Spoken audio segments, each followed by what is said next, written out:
있는 줄 믿습니다. 이 시간 여호와의 살아계심을 두고 맹세하옵나니라는 제목을 가지고 함께 은혜를 나눠보도록 하겠습니다.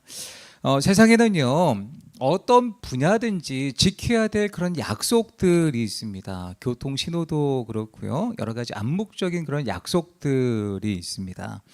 또 바둑과 장기 게임에는요, 일수불태라는 그런 말이 있죠. 한번 두면 옮기지 못한다라는 그런 규칙이, 약속이 있습니다.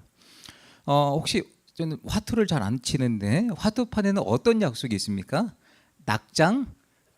그러니까 아시면 안 돼요. 이제 낙장 불입이라는 그런 약속이 있죠. 한번 이렇게 던지면 다시 되돌릴 수 없다, 뭐 그런 뜻인 것 같아요. 저는 잘 모르겠어요. 성도님들도 잘 모르시는 것 같아요. 딱 표정들을 보니까 그런 약속들이 있죠. 세상에 여러 가지 규칙과 약속들이 있는데 성경에도요, 수많은 약속들이 기록되어져 있습니다. 하나님께서 그 백성을 기억하시면서 주신 언약들이 있죠. 언약, 하나님께서 친히 그 백성들과 맺어주신 약속이 언약입니다.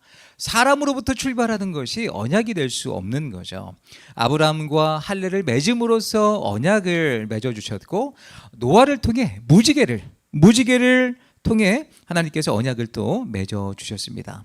예레미야를 통해 새 언약을 약속하신 하나님께서 이스라엘의 집을 세우실 것이라고 약속하셨습니다. 새 언약의 성취는요, 예수 그리스도를 통해서 완성되었죠. 이렇게 하나님께서 직접 맺어주시는 약속, 언약이 있습니다. 또 하나님의 백성들이 하나님께 약속을 하는 서원, 사람의 입장에서 하나님과 약속을 하는 서원과 또 맹세가 있죠. 여러분, 맹세가 무엇입니까? 맹세의 사전적 의미를 보면 맹세하는 자의 진실함을 변하지 않는 권세의 심판 아래 건다라는 뜻을 갖고 있어요. 그러니까 하나님의 놀라우신 그 위엄 앞에 내가 모든 것을 겁니다 라는 그런 뜻을 갖고 있는 거예요. 맹세가 그렇다는 거죠. 즉, 하나님 앞에서 자신의 말과 행동에 신실하며 약속한 바를 반드시 이루겠다는 그런 서약이 바로 맹세인 것입니다. 또 사람과 사람 사이에 신의를 지키기 위해서 행하는 약속이 바로 맹세입니다. 구약 말씀에는요, 맹세를 대개 하나님의 이름을 걸고 하는 경우가 많았습니다. 여호와의 살아계심을 두고 맹세하노니라는 말씀들이 구약 곳곳에서 찾아볼 수 있는데, 이렇듯 하나님의 거룩하신 이름을 두고 하는 맹세를 이행하지 못할 경우 하나님의 이름을 망령되이 일컫는 것이 되고 하나님 앞에서 거짓말하는 것이 됩니다. 그래서 구약 성경에는요, 구약 말씀에는 하나님의 이름을 망령되이 부르는 것이 금지되었기에 맹세를 어기는 것이 죄가 된다라고 분명하게 가르치고 있습니다. 출애굽기 말씀 같이 읽습니다. 너는 너희 하나님 여호와의 이름을 망령되이 일컫지 말라. 나 여호와는 나의 이름을 망령되이 일컫는 자를 죄 없다 하지 아니하리라. 너희는 내 이름으로 거짓 맹세함으로 내 하나님의 이름을 욕되게 하지 말라. 나는 여호와이니라. 아멘. 이 말씀에 보면 하나님의 이름을 욕되게 하지 말라는 거예요. 거짓 맹세를 통하여서 하나님의 이름을 욕되게 하지 말라고 분명하게 가르치고 있습니다. 그래서 이스라엘 백성들 가운데 하나님의 이름을 망령되이 일컫지 말라는 십계명의 말씀대로 그 교훈을 주기 위해서 오래전부터 전해져 온 그런 이야기가 있습니다. 어떤 여인이 강을 건너가게 되었는데 그 강은 너무 넓고 물 또한 시퍼렇고 깊었습니다. 그런데 그 강에 누가 만들어 놓았는지 알 수 없으나 낡고 좁은 나무 다리가 하나 있었던 거예요. 하도 오래되어서 중간중간 곰팡이도 피어 있었는데 또 썩어 보이는 곳도 여러 군데 있었습니다. 그러나 다리를 건너지 않고는 안 될 상황인지라 위험을 감수하고 이 여인은요, 다리를 건널 수밖에 없었던 거예요. 그래서 여인은 다리에 발을 올려놓으면서 하나님 앞에 이렇게 기도를 하게 됩니다. 하나님, 이 다리를 무사히 건너게 해주시면 제가 가진 전부를 하나님께 드리겠습니다 라고 하면서 조심스럽게 다리를 건넙니다. 중간까지 오면서 별 문제가 없는 거예요. 생각이 좀 바뀌게 되었던 거지. 하나님, 제가 가진 거 다 드리는 건 제가 좀 그런 것 같고요. 제가 거지가 되는 걸 하나님의 자녀가 거지가 되는 걸 하나님 좀 그렇지 않습니까? 절반만 드리겠습니다 하면서 조심조심 3분의 2 지점까지 다다르게 됩니다. 생각이 또 바뀐 거예요. 하나님 이렇게 하시면 어떨까요? 이번 안식일에 제가 한 10만 원 정도 감사원금 드릴 테니까 라고 그렇게 타협하는 순간 다리에서 둔탁한 소리가 나는 거예요. 이 부서질 듯한 그런 소리가 나는 거죠. 여인이 질겁하면서 재빠르게 엎드려서 하나님 앞에 기도합니다. 하나님, 농담입니다. 농담이에요, 농담. 다 드릴게요. 예, 유대인들은요, 이 이야기를 통해서 10계명의 3계명을 가르치죠. 하나님께 헛된 맹세를 하지 말라는 교훈이 담겨진 그런 유머입니다. 우리가 거짓 맹세하는 것은 하나님의 이름을 욕되게 하는 것입니다. 모세의 율법에서는 이 거짓 맹세와 하나님의 이름을 망령되이 부르는 것과 서약을 깨는 것을 금하셨습니다. 우리의 입에서 나오는 맹세나 서약은 하나님 앞에서 지켜야 한다는 거죠. 오늘 본문에 보면 여호와의 이름으로 또 여호와의 사심으로 맹세하는 두 부류가 나옵니다. 그런데 본문에는 사울과 백성들 사이에 여호와의 이름으로 서로 맹세하는 묘한 대립이 형성되고 있어요. 사울도 여호와의 이름으로 맹세를 하고 또 이스라엘 백성들도 여호와의 살아계심으로 라고 하면서 맹세를 하고 있는, 서로 맹세를 하고 있는데 의견이 대치되고 있는 거예요. 대립이 되고 있는 거예요. 이 여호와 하나님의 이름을 걸고 맹세하는 것을 지키기 위해서 요나단을 죽이려고 하는 사울이 있습니다. 반면에 다른 한편에서는 전쟁에서 승리의 주역이었던 이 요나단을 살리기 위해서 여호와의 살아계심을 걸고 맹세한 백성들이 있게 됩니다. 묘한 대립관계가 성립되고 있죠. 한마디로 양쪽 다 여호와의 사심과 여호와의 이름으로 맹세하며 버티고 있는 거예요. 오늘 두 맹세를 통해서 우리가 하나님 앞에 어떤 모습으로 살아가야 될지 오늘 말씀을 통해 두 가지만 살펴볼 텐데, 먼저 사울의 맹세를 먼저 살펴보겠습니다. 같이 있습니다. 여호와의 이름으로 자신의 이득을 얻으려는 헛된 맹세였다. 이 사울의 맹세는요, 여호와의 이름으로 자신에게 이득이 되는 어떤 결과를 얻고자 맹세를 했다는 거예요. 오늘 말씀은 이렇게 시작합니다. 36절 같이 있습니다. 사울이 이르되 우리가 밤에 블레셋 사람들을 추격하여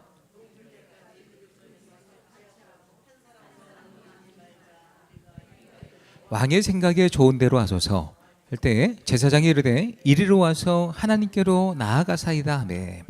이스라엘 백성들이 전쟁에서 이긴 거예요. 누구 때문에 이깁니까?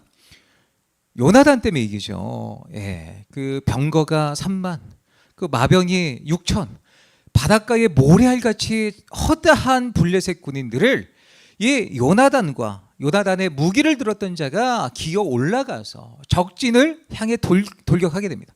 20명의 블레셋 군인들을 죽이게 되었을 때에 큰 소동이 일어나서 동무가 동무를 죽이는, 하나님께서 그렇게 승리케 하셨던 거죠. 이렇게 승리를 거둔 이스라엘 백성들이 블레셋을 추격하는데 이상한 금식 명령이 떨어지게 됩니다. 그래서 너무 배고파서 추격하는 게 너무 힘들었던 거예요. 피곤했던 이스라엘 백성들이 해가 떨어질 때까지 음식을 먹으면 안 된다 맹세하게 했던 사울의 명령대로 음식을 먹지 못하고 추격했던 거죠. 해가 떨어지자마자 음식을 먹음으로 기력을 회복하게 됩니다.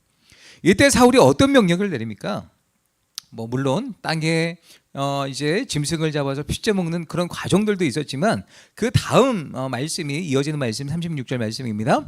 이 사울이 백성들로 하여금 이 죄의 문제를 해결하기 위해서 하나님께서 기뻐하시는 어떤 율법의 과정대로 첫 제단을 쌓게 되죠. 그 뒤에 사울이 어떤 명령을 내려요? 밤에 블레셋 군대를 추격하여서 동틀 때까지 그들 중에서 탈취하고 한 사람도 남기지 말자라는 제안을 하게 됩니다. 이때 이스라엘 백성들이 기력도 회복했겠다, 그럽시다, 왕께서 좋으신 대로 그렇게 하십시다 라고 수락을 하게 됩니다. 그런데 이때 제사장이 사울에게 찾아와서 하나님의 뜻을 구하고자 하는 거예요. 뭐라고요? 제사장이 이르되 이리로 와서 하나님께로 나아가사이다. 지금 왕께서 블레셋 군대를 따라가는 것이 하나님께서 기뻐하시는 것인지 아닌지 하나님께 한번 물어보는 게 좋을 것 같습니다 라고 하면서 제사장이 사울에게 찾아왔던 거예요. 이때 37절 말씀 같이 있습니다. 사울이 하나님께 묻자오되 내가 블레셋 사람들을 추격하리이까 주께서 그들을 이스라엘 손에 넘기시나이까 대답하지 아니하시는지라. 사울의 이 질문에 하나님께서 아무런 대답도 안 주시는 거예요. 하나님, 따라가야 되겠습니까? 말해야 되겠습니까? 성경에 보면 믿음의 사람들에게 그렇게 하나님께서 즉각 대답을 응답을 주셨던 적이 얼마나 많습니까? 다윗에게도 그랬죠. 그런데 이 사울에게는 사울이 기도를 했는데 사울이 하나님의 뜻을 구했는데 하나님께서 아무런 반응도 해주지 않으셨던 거예요. 이건 굉장히 끔찍한 재앙입니다. 우리에게 제일 무서운 것이 무엇이냐면 교제를 끊어버리시는 거예요. 아무런 응답을 주지 않는 거예요. 하나님의 응답을 듣지 못하자 사울이 너무너무 답답했겠죠. 그래서 어떻게 행동하냐면 38절 39절 같이 읽습니다. 사울이 이르되 너희 군대의 지휘관들아 다 이르러 오라. 오늘 이 죄가 누구에게 있나 알아보자. 이스라엘을 구원하신 여호와께서 살아계심을 두고 맹세하노니 내 아들 요나단에게 있다 할지라도 반드시 죽으리라. 모든 백성 중 한 사람도 대답하지 아니하며 하나님께서 응답을 주지 않는 거예요. 문제가 있는데 우리 가운데 하나님께서 응답을 주지 않는 이유가 있다면 우리 가운데 누군가가 하나님 앞에 범죄해서 그래. 아간처럼 믿음의 공동체 가운데 누군가의 범죄함을 통해 하나님의 응답을 주지 않는 거야 라고 생각을 했던 거예요. 그래서 그는요 여호와의 이름으로 맹세합니다. 이스라엘을 구원하신 여호와께서 살아계심을 두고 맹세하노니 죄를 지은 자는 내 아들일지라도 반드시 죽어야 된다. 굉장히 극단적인 말을 하게 됩니다. 그리고 제비뽑기를 하게 되죠. 자신과 요나단을 따로 세우고 백성들을 이렇게 두 파트로 나눠서 자신과 요나단을 이쪽에 세우고 백성들을 한쪽으로 세워서 제비뽑기를 하는 거예요. 확률은 50%죠. 누가 당첨됐을까요? 사울과 요나단이 뽑힌 거야.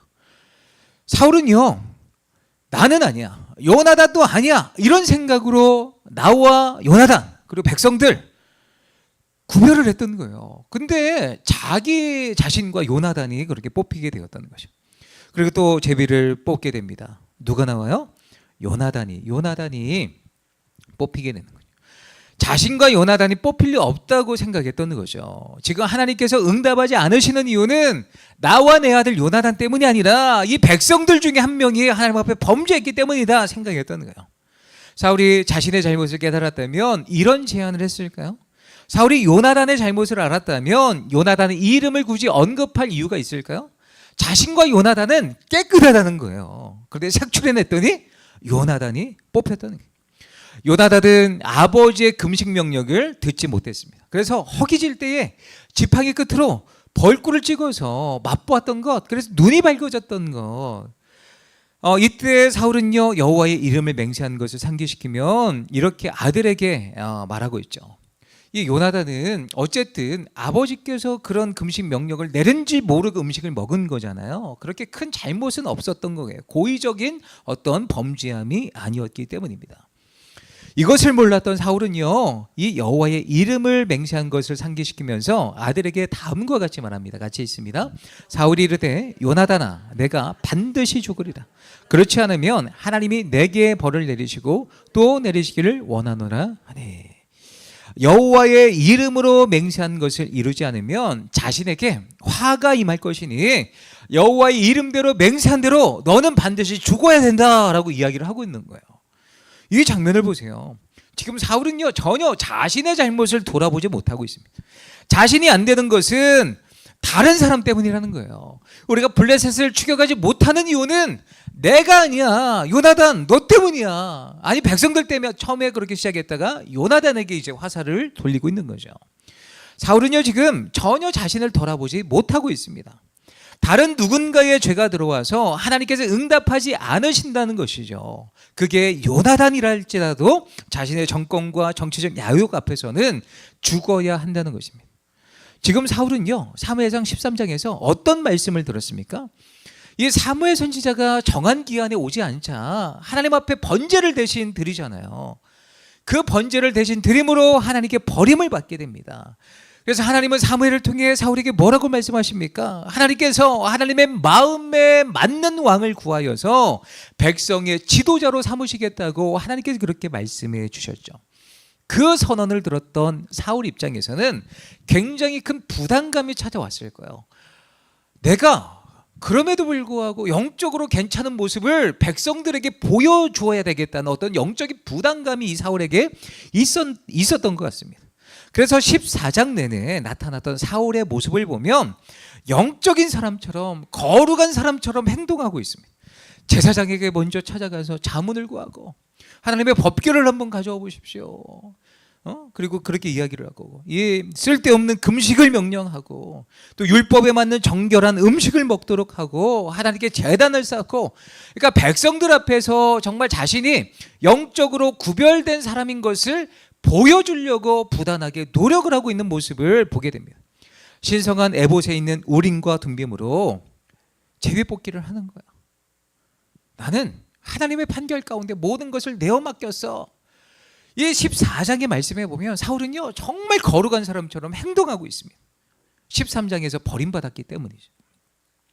그러나 겉으로 드러난 이런 종교적인 모습과는 달리 그 사울의 마음은요 두려움과 분노와 자기 주장으로 가득했던 거예요.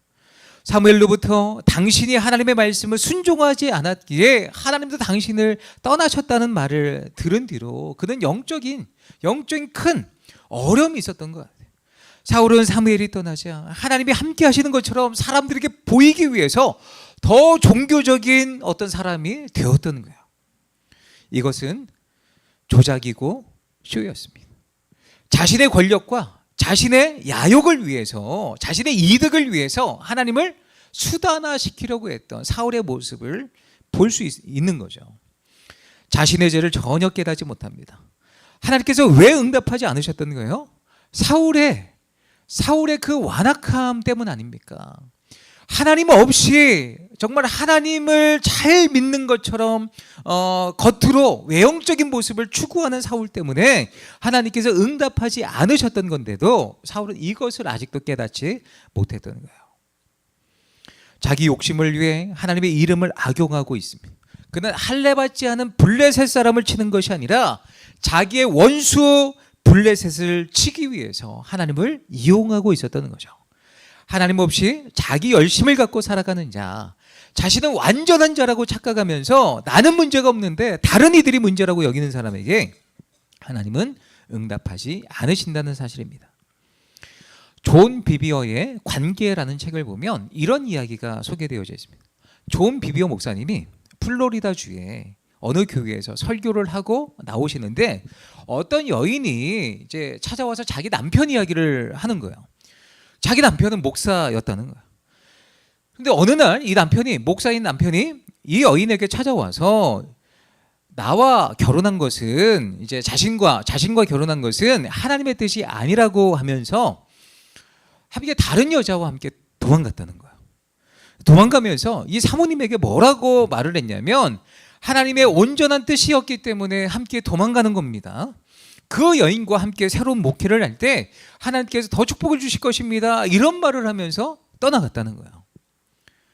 이게 얼마나 황당무계하고 해괴망측한 그런 주장입니까? 자신의 잘못된 행동을 덮기 위해서 하나님의 이름을 사용하면서 자기 자신을 합리화시키고 정당화하고 있는 거예요. 죄악 중에 죄악이죠. 또 최악 중에 최악인 사람입니다. 자신의 욕심을 어떻게 하나님의 뜻에 붙일 수가 있습니까? 사랑하는 성도 여러분, 오늘날 우리가 사울처럼 살아갈 수 있다는 거죠. 내 삶에 왜 응답이 없는지 곰곰이 나를 점검해 보시기 바랍니다. 내 죄로 인해서 응답이 없는지, 하나님을 수단화하려 내 목적을 이루고자 하나님을 이용하려고 하는 그런 모습은 없는지 돌아보시기 바랍니다. 나를 점검하여서 내가 과연 하나님의 뜻에 합당한 삶을 살고 있는지, 하나님의 뜻에 맞는 그런 기도를 드리고 있는지, 또 현재의 삶이 하나님께서 기뻐하시는 삶의 모습으로 살아가고 있는지 두렵고 떨리는 마음으로 살펴보심으로 하나님의 선하고도 놀라운 응답을 받는 복되고 아름다운 성도님들 되시기를 예수님의 이름으로 축복합니다. 두 번째, 오늘 백성들의 맹세를 통해 살펴볼 수 있는 부분입니다. 함께 있습니다. 요나단과 함께 하시는 하나님의 구원을 보았기 때문이다. 백성들이 맹세를 할 수 있었던 것은 요나단과 함께 하시는 구원의 하나님을 보았기 때문이에요. 43절 말씀 같이 있습니다. 사울이 요나단에게 이르되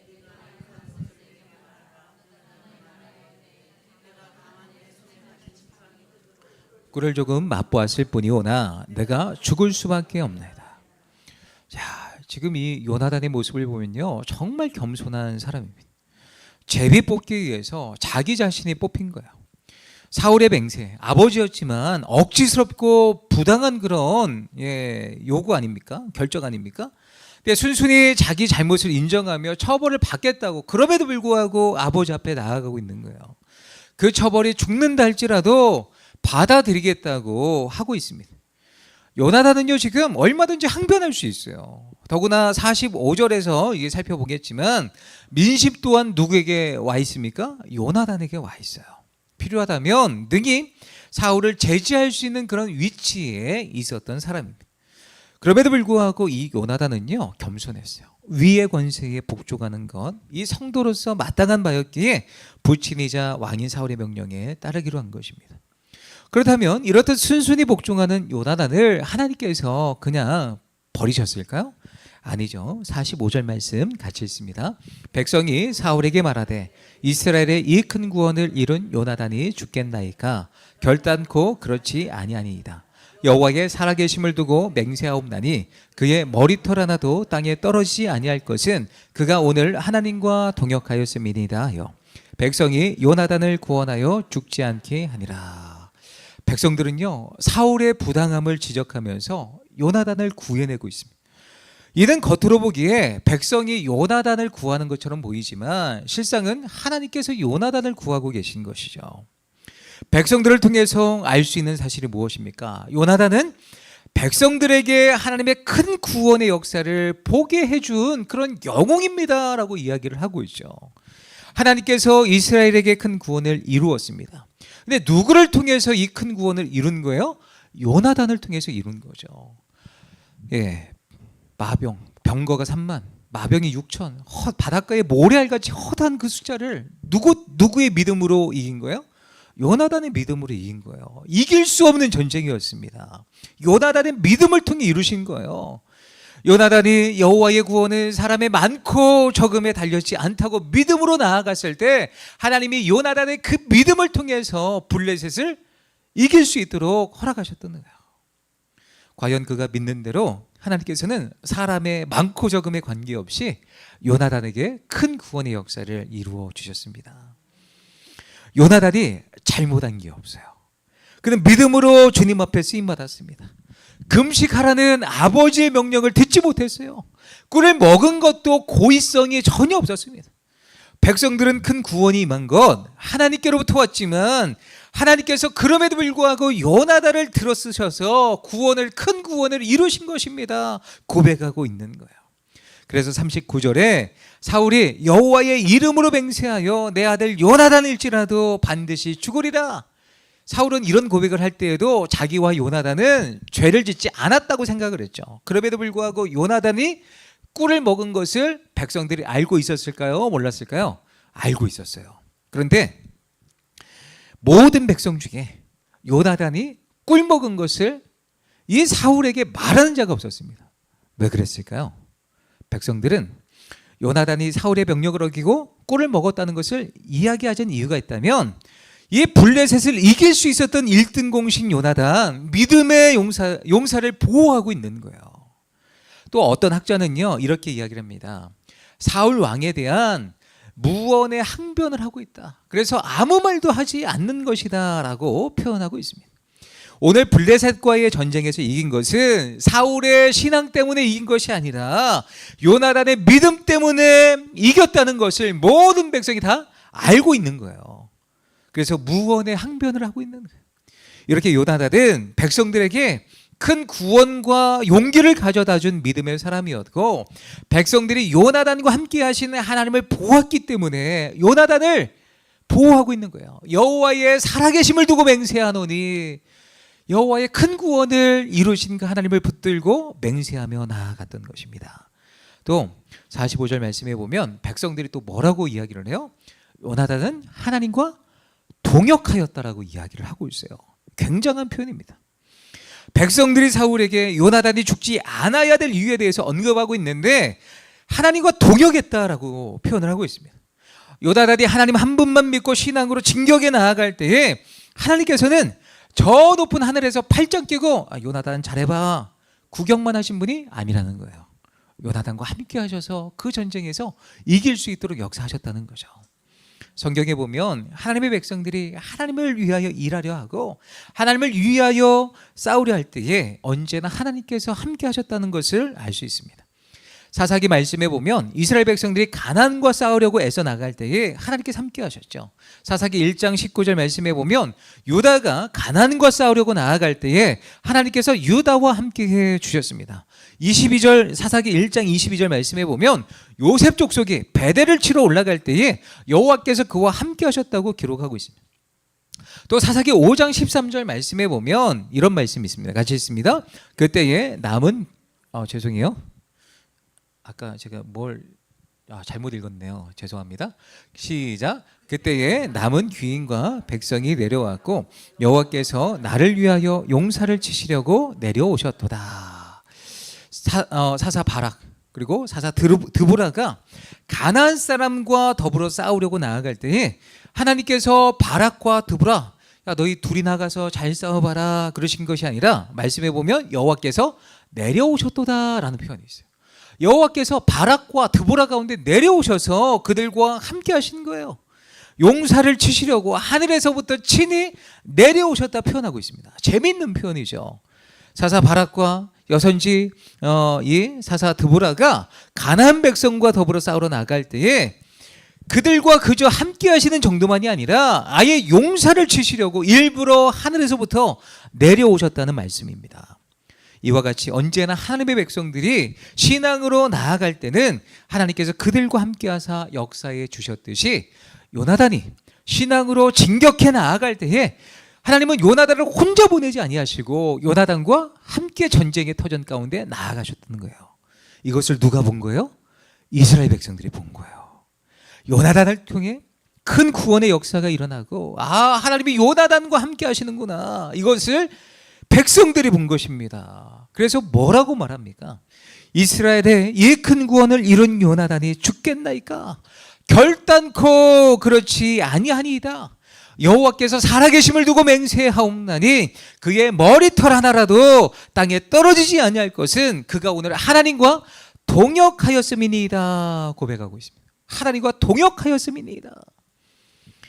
결국 사울은요 자신의 맹세를 철회하고 백성들의 맹세대로 요나단을 살려주게 됩니다. 사울의 맹세, 백성들의 맹세 어떤 맹세가 더 센 거예요? 백성들의 맹세가 더 세요. 왜요? 그게 진짜 믿음의 맹세로 주님 앞에 나아갔기 때문이죠. 그렇습니다. 이스라엘 백성들은 요나단과 함께 하시는 것을 보았기 때문입니다. 요나단의 일이 하나님의 일인 것을 보았습니다. 그리고 왕의 명령에 반하여서 요나단을 끝까지 살리고자 했던 이유가 있다면 하나님이 인간 왕이었던 사울보다 더 높으신 분임을 알았기 때문입니다. 그래서 그들은 사울 왕보다 더 높으신 여호와의 살아계심을 두고 맹세하며 나아갈 수 있었던 거예요. 감히 그 인간 왕 앞에 그럼에도 불구하고 그 살아계신 하나님 여호와의 살아계신 그 이름을 두고 맹세하며 나아갔던 거예요. 그렇습니다. 아무리 권세 있는 사람이라도 심지어 공중 권세 잡은 사탄이라도 하나님과 함께 일하는 사람을 결단코 해할 수 없음을 믿으시기 바랍니다. 실제로 성경에 보면 하나님과 동역했던 사람들 그 지키셨던 예가 얼마나 많습니까? 하나님은 아합의 바퀴 속에서 엘리야를 보호하셨고 바벨론의 그런 정적들로부터 다니엘을 보호하셨고 헤롯 아그리빠의 손으로부터 베드로를 지키셨고 유대주의자들로부터 사도 바울을 구원하셨습니다. 그러므로 우리가 하나님과 동역하고 있다면 어떤 환난과 어려움이 닥쳐도 염려할 것이 없습니다. 우리는 그저 하나님만 의지하고 그의 구원을 보면 됩니다. 물론 우리가 하나님의 일을 하다가 죽을 수도 있어요. 그러나 그것은 우리의 사명을 다했을 때입니다. 아직 우리에게 사명이 남아있는 한 세상은 결코 우리를 해할 수 없다는 것을 기억하시기 바랍니다. 이 사실을 믿고 매사에 담대하게 하나님 앞에 나아가시기를 예수님의 이름으로 축복합니다. 말씀을 맺겠습니다. 우리는 헛된 맹세를 조심해야 합니다.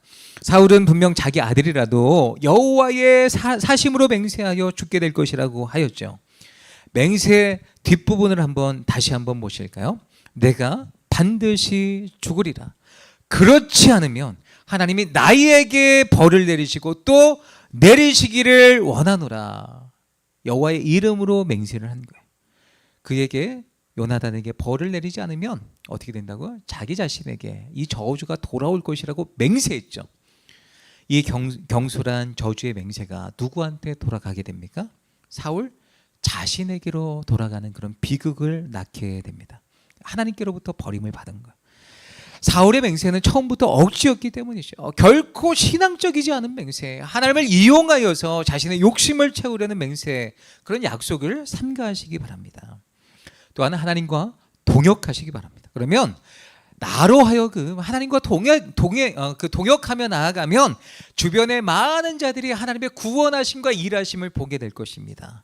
또한 하나님과 동역하는 자들은 하나님께 함께하심으로 반드시 그 백성을 구원하실 줄 믿습니다. 이 말씀을 붙들고 우리의 삶 가운데 구원의 그 하나님의 그 능력을 경험하시길 예수님의 이름으로 축원합니다.